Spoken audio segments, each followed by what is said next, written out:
31 Action. Welcome to pradiptatama.fm. Podcast Anak Seman sayang. It's habis. Let's talk with us.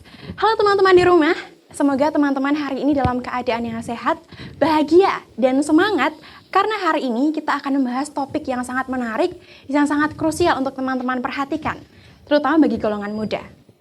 Berbicara mengenai korupsi. Korupsi merupakan sebuah tindak penyelewengan hukum dengan maksud untuk memperkaya diri sendiri, orang lain, dan bahkan korporasi yang nantinya akan menghasilkan akibat berupa kerugian perekonomian negara. Di awal tahun 2022, kita dikejutkan dengan adanya penobatan koruptor termuda, miris sekali, Nur Afifah Balkis, 24 tahun, yang tertangkap pada saat operasi tangkap tangan KPK di Balikpapan. Berkaitan dengan itu, hari ini kita akan membahas sebuah tema yang sangat menarik, yaitu adalah penguatan nilai-nilai integritas untuk membangun semangat anti korupsi. Sudah hadir bersama kita penyuluh dari Pak Siji atau penyuluh anti korupsi, Sahabat Integritas Jogja Istimewa, yang sekaligus menjabat sebagai Kepala SMA Negeri 1 Sleman, Ibu Fatmiati. Selamat datang. Assalamualaikum, Bu. Waalaikumsalam warahmatullahi wabarakatuh. Alhamdulillah baik. Alhamdulillah. Kemudian teman-teman, tak lupa kita hadirkan juga perwakilan dari siswa Duta Anti Korupsi SMA Negeri 1 Sleman, Sabita Abidati. Assalamualaikum. Waalaikumsalam. Kabar baik ya Bita hari ini? Alhamdulillah baik. Alhamdulillah. Bu Fat dan Bita, tadi saya sudah sempat menilik ya mengenai kasus korupsi di Indonesia. Memprihatinkan sekali. Ternyata sepanjang tahun 2021 kita mendapatkan 553 kasus korupsi yang didata oleh ICW. Bu Fat sebagai seorang penyuluh anti korupsi, tanggapannya bagaimana melihat kasus korupsi yang begitu menyedihkan ya Bu, untuk kita lihat angkanya? Silahkan Bu Fat. Iya, sangat memprihatinkan kasus korupsi yang ada di Indonesia. Bahkan tadi disampaikan ada koruptor termuda. Nah, ini seakan-akan kok ada regenerasi koruptor. Yeah. Nah, ini sungguh sangat memprihatinkan.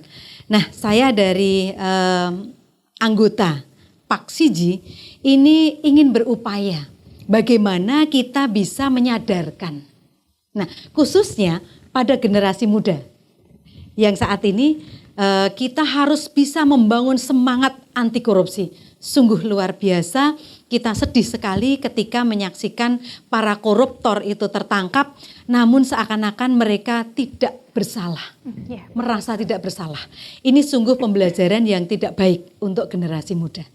Ya, begitu ya teman-teman. Berarti koruptor ini, saya ingatkan lagi bahwa koruptor merupakan, korupsi ya, merupakan sebuah kejahatan yang termasuk dalam kejahatan extraordinary atau kejahatan luar biasa. Kemudian Bita, sebagai seorang siswa dan bahkan duta anti korupsi, tanggapannya bagaimana melihat ada 553 kasus sepanjang tahun 2021? Oke, jadi saya cukup prihatin ya tentang adanya kasus korupsi di Indonesia sendiri, karena seperti yang kita tahu bahwa dana-dana yang diambil itu merupakan dana yang seharusnya digunakan untuk memajukan dan juga menyukseskan bangsa kita, yaitu bangsa Indonesia. Nah, dikutip dari Indonesian Corruption Watch, terdapat 1,6 triliun rupiah yang dikorupsi dari bidang pendidikan. Padahal seperti yang kita tahu bahwa banyak sekali sekolah yang membutuhkan dana-dana seperti BOS, kemudian untuk fasilitasnya sendiri itu sangat dibutuhkan, malah dikorupsi. Kemudian juga ada korupsi di bidang ekonomi, kemudian di bidang pembangunan yang pastinya sangat berdampak negatif bagi kita. Mohon maaf, sebagai pelajar ataupun sebagai masyarakat biasa. Ya betul, berarti memang memprihatinkan sekali untuk menilik sebegitu banyak kasus korupsi di Indonesia, padahal jelas mereka yang melaksanakan merupakan sebuah masyarakat yang menjadi petinggi lah istilahnya untuk sebagai penyelenggara kegiatan masyarakat begitu. Kemudian Bu Fat, Pak Siji, penyuluh anti korupsi Sahabat Integritas Jogja Istimewa. Nah, forum ini apakah merupakan forum yang resmi dari KPK atau merupakan forum yang dibentuk oleh sekumpulan tenaga pendidik kemudian menjadi forum yang memang fokus untuk menyuluh anti korupsi di Yogyakarta? Iya, berbicara tentang Pak Siji, ini sebetulnya adalah suatu forum komunitas. Forum komunitas penyuluh anti korupsi di daerah istimewa Yogyakarta, yang kita kenal dengan nama Pak Siji. Nah, ini betul-betul resmi, bahkan kemarin kita belum lama ini kita dikukuhkan oleh gubernur dan dihadiri oleh anggota KPK dari pusat Jakarta. Oh, Nah, gitu. Paksiji ini merupakan suatu forum di mana anggotanya ini sangat bervariasi. Bisa politisi, bisa birokrat, bisa ASN, bisa pendidik, bahkan bisa masyarakat. Wah, berarti tidak Nah. hanya seputar tenaga pendidik, namun bahkan pihak-pihak yang sangat erat kaitannya dengan korupsi ini juga dikaitkan ke dalam Pak Siji, ya, Bu? Betul, diwadahi betul, di dalam diwadahi. forum Pak Paksiji. Siji, Ya. betul. Nah, kemudian sebagai forum anti korupsi yang memang untuk mencegah, ya Bu, fokusnya bukan untuk menanggulangi, tapi untuk Betul. mencegah, sekiranya program kerja apa yang dalam tanda kutip ditawarkan kepada masyarakat, kepada para pelajar untuk mengusung, membangun semangat anti korupsi. Ya, program-program yang dilaksanakan oleh Paksiji ini berawal dari visi. Oh, ya. Visi yang dimiliki oleh Paksiji. Bahwa Paksiji ini memiliki visi membangun bersama semangat anti korupsi dan integritas. Sehingga untuk mencapai visi tersebut, ini Paksiji memiliki program-program. Nah, di mana program-program ini nanti akan bergerak bersama-sama, kemudian menegakkan integritas, semangat anti korupsi di lingkungan daerah istimewa Yogyakarta. Wah, berarti cocok sekali dengan tema podcast kita hari ini, ya Bu, mengenai Betul. integritas untuk membangun semangat anti korupsi. Ketika di kota Yogyakarta, Provinsi Yogyakarta, kita punya Pak Siji. Di SMA Negeri 1 Sleman kita punya Duta Anti Korupsi, Sabita. Iya. Nah, untuk program kerjanya apa yang ditawarkan Duta Anti Korupsi kepada siswa?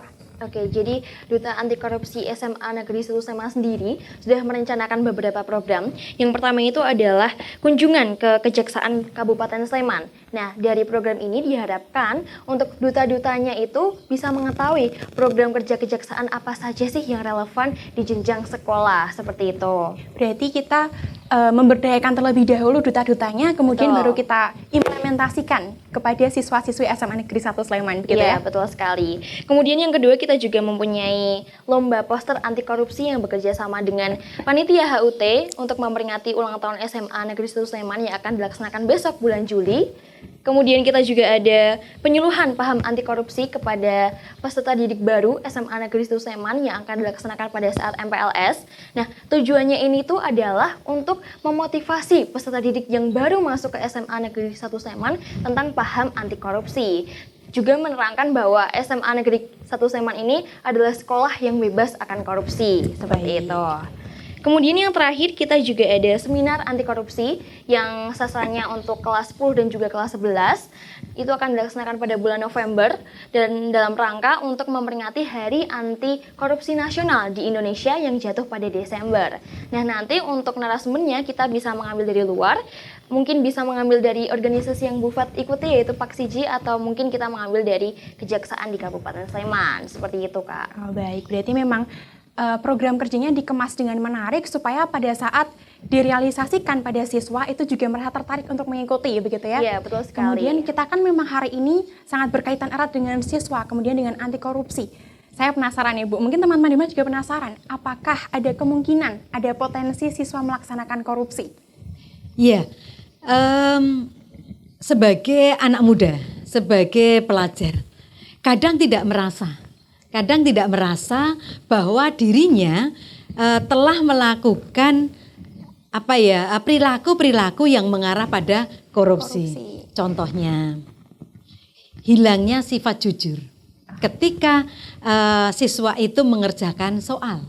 Aduh, siapa ini ya? Mencontek. Nah, ini adalah perilaku yang mengarah kepada korupsi. Kemudian plagiasi, mengcopy tugasnya temannya. Wah, ini juga tindakan korupsi ini. Nah, ini seakan-akan para siswa itu tidak menyadari. Yang penting saya menyelesaikan tugas walaupun dengan cara copy paste. Nah, ini copy paste ini sudah mengarah ke sana. Ini. Oke, betul. Berarti ternyata ada tindak-tindakan kita yang tanpa kita sadari ternyata mengarah ke dalam tindak korupsi. Ternyata mengerikan ya Bu, bahwa Iya, tindakan kita betul. mengarah kepada korupsi. Nah, kemudian berkaitan dengan tindakan tadi, integritas apa yang harus dimiliki siswa untuk setidaknya menghilangkan bahkan mengurangi untuk kegiatan yang seperti itu? Siswa harus seperti apa begitu? Iya. kenapa korupsi itu bisa terjadi? Oke. Kenapa para koruptor itu melakukan tindakan itu? Karena rendahnya nilai integritas. Nah, di dalam menangani ini ada 9 nilai integritas yang bisa kita lakukan di dalam pembiasaan kehidupan sehari-hari. 9 ini apakah memang diusung oleh Pak Siji atau bagaimana, Bu? 9 nilai integritas itu dikeluarkan oleh KPK.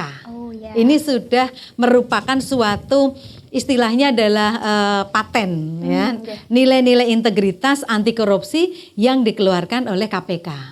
Nah, di sini supaya teman-teman kita ini lebih bisa pertama adalah mengenal dulu apa sih itu nilai-nilai integritas gitu ya, karena tadi ada 9 nilai integritas ya. Yeah. Nah, ini Bu Fat akan berikan jembatan keledai. Wah, Nah, jembatan keledai. jembatan keledai ini adalah karena dekat dengan siswa, pelajar, maka Bu Fat berikan jembatan keledai jumpa di kertas. Jumpa di kertas. Jumpa di kertas. Ini ya jumpa di kertas ya, atau di sini ini adalah berjumpa, maaf. Berjumpa di kertas. Oke, berjumpa di kertas. Berjumpa di kertas. Oke. Nah, di sini ada kata-kata berarti berani. Nah, kemudian jujur. Nah, berkata jujur. Kemudian M di sini adalah mandiri. Oh ya. Nah, kemudian ada P di sana, peduli. Kemudian A di sana, adil. Kemudian di kertas. Di sini adalah disiplin. Nah, disiplin. Kemudian di sana ada kerja keras. Nah, kemudian tas di sana ini ya tanggung jawab. Ya betul. Dan akhirnya sederhana. 9 nilai integritas yang harus menjadi budaya kita dalam kehidupan sehari-hari. 9 integritas itu kemudian ketika kita budayakan melalui contoh nyata apa, Bu, untuk mengimplementasikan 9 integritas ini ke dalam kehidupan kita sehari-hari? Baik, sebagai seorang pelajar ya, jujur. Ya kalau mengerjakan tugas itu harus jujur. Dikerjakan sendiri. Oke. Nah, gitu ya. Masa COVID. Berani. Nah, tadi berani, maka siswa itu harus berani mengatakan yang benar. Ada jiwa keberanian, ada karakter berani mengatakan bahwa kalau itu salah ya katakan salah, kalau itu benar ya katakan benar. Nah, ini. Kemudian kita bisa mandiri. Nah, mandiri di sini ini kita melakukan semuanya, jangan terbiasa tergantung dengan yang lain. Wah, di sebelah saya kan anak pinter, ngerjakan tugas, nanti saya ini aja lah, kopi aja. Nah, ini artinya tidak mandiri. Peduli misalnya, ini kita peduli terhadap teman-temannya. Kita kan punya, dulu kita pernah punya ya, Jumat Berkah. Nah, bagi teman-teman yang tidak membawa bekal, nah kita bisa berbagi kepada teman-teman. Kemudian adil, kita harus bersikap adil dalam memutuskan sesuatu. Ini kita jangan sampai didasarkan pada like dislike. Suka dan tidak suka. Aku nggak suka deh sama si Budi, maka aku akan memperlakukan dengan tidak adil. Nah, ini jadi kemudian kerja keras. Bila kita ingin berhasil harus ada kerja keras. Ya, jangan kita itu santai-santai. Nah, ini kerja kerasnya. Kemudian tanggung jawab, setiap apa yang diberikan instruksi atau ketugasan gitu ya, atau tantangan, maka kita harus laksanakan dengan tanggung jawab. Nah, sederhana di sini, ayolah kita di dalam kehidupan sehari-hari tidak usah berfoya-foya. Seperti tadi ya, koruptor termuda itu alasannya dia ingin hidup berfoya-foya. Nah, maka kita terapkan integritas kesederhanaan. Itu implementasi di dalam kehidupan sehari-hari. Ya, berarti memang 9 integritas ini saling berkesinambungan supaya bisa membentuk semangat anti korupsi dan mencegah terjadinya korupsi sejak dini. Kemudian kembali kita ingat Bu Fat sebagai seorang penyuluh Pak Siji, sekiranya program kerja apa yang mungkin akan Bu Fat implementasikan ke SMA Negeri 1 Sleman di samping adanya duta anti korupsi? Iya. Tadi sudah disampaikan oleh Sabita ya, yang di mana Sabita ini merupakan salah satu duta anti korupsi dan sudah memiliki program-programnya. Nah, khusus untuk Pak Siji di Kabupaten Sleman, ini nanti di dalam merealisasikan program kita bergabung anggota Pak Siji yang ada di Kabupaten Sleman. Ya, pada saat nanti kegiatan MPLS kita akan bertukar. Mungkin penyuluh anti korupsi seperti Bu Fat di SMA Negeri 1 Sleman, Bu Fat tidak menyuluh di situ.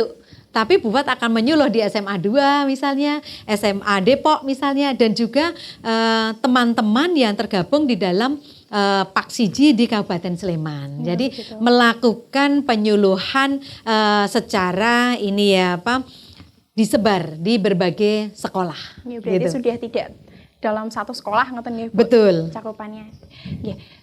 Teman-teman di rumah, jangan kemana-mana, karena setelah ini kita akan masuk ke segmen yang kedua, di mana segmen ini merupakan segmen yang menarik karena kita akan menjawab pertanyaan-pertanyaan yang teman-teman ajukan di priptatama.event. Oke, kita masuk ke segmen yang paling ditunggu karena segmen ini akan menjawab seluruh rasa penasaran teman-teman. Jadi hari ini kita akan diskusi meskipun tidak secara langsung, tapi teman-teman yang mengajukan pertanyaan melalui Instagram akan kami bacakan di sini. Ada 3 penanya yang terpilih. Untuk pertanyaan pertama bisa langsung dibacakan Bu Fat? Ya, bisa. silakan. Oke. Untuk pertanyaan yang pertama dari @katayule. Pertanyaannya adalah perilaku di kalangan pelajar yang mencerminkan korupsi tetapi tidak disadari dan contohnya. Tadi sudah sempat saya singgung ya, disinggung sama-sama tapi diperjelas kembali. Monggo Bu Fat. Iya, kadang pelajar itu tidak merasa dan melakukan suatu perilaku dianggapnya itu adalah suatu hal yang biasa. Nah, tadi sudah saya contohkan ini terkait dengan kebiasaan mencontek. Kemudian kebiasaan tidak disiplin. Nah, tidak disiplin ini juga termasuk perilaku yang nanti akan mengarah kepada korupsi. Kenapa? Yang seharusnya dia datang jam 7, tapi dia datang jam 7:15. Korupsi waktu. Nah, ini. Jadi masih banyak sekali perilaku-perilaku yang tidak disadari oleh teman-teman, di mana kalau itu dilakukan secara terus-menerus akan terpupuklah sifat untuk berkorupsi. Korupsi. Berarti dari sesuatu hal yang ternyata bukan kebiasaan kita, tapi hal ini dapat terus-menerus kita lakukan jadi kebiasaan dan akhirnya akan menimbulkan suatu tindakan yang ternyata termasuk dalam tindakan korupsi, begitu nggak Bu? Iya. Itu untuk pertanyaan pertama dari @katayule, semoga menjawab. Kemudian kita ke pertanyaan kedua dari @ran_s328. Pertanyaannya adalah kira-kira apa aja sih hal-hal yang dapat menimbulkan bibit korupsi di dalam diri para pelajar? Wah, menarik nih Bu. Iya, begini, di dalam pendidikan itu kan ada 3 sentra pendidikan.